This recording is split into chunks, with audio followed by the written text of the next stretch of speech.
ont eu lieu. Au moins une personne a été tuée.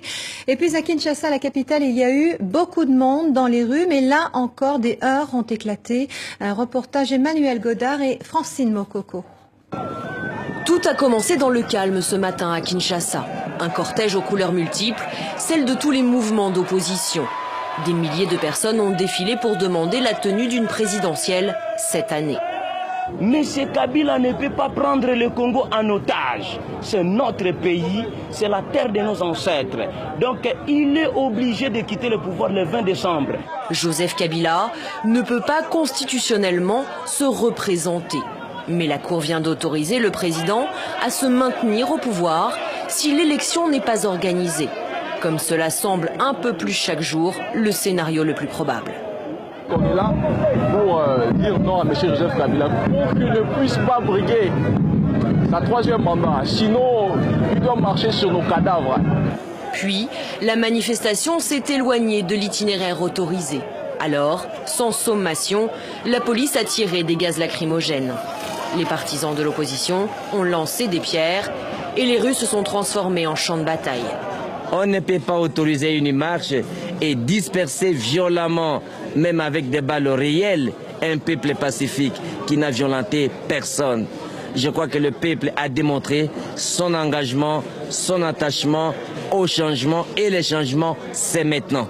À Lubumbashi, en revanche, la manifestation n'était pas autorisée.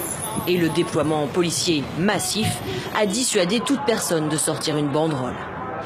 Nous avons un petit peu peur de se manifester. Manifestation interdite aussi à Goma, mais là, les choses ont franchement dégénéré entre manifestants et policiers. Une personne a été tuée, la police aurait tiré à balles réelles sur la foule. Les autorités, elles, assurent que l'homme était un pillard qui tentait de leur voler une arme, que c'est un accident. Les pierres ici aussi ont volé, les heurts ont été violents. Au total, sur tout le territoire, environ 60 personnes ont été arrêtées lors de ces manifestations. Bonsoir Francine Mokoko, avec nous depuis Kinshasa. Francine, vous avez suivi pour nous ces manifestations aujourd'hui. Quelles leçons peut-on en tirer?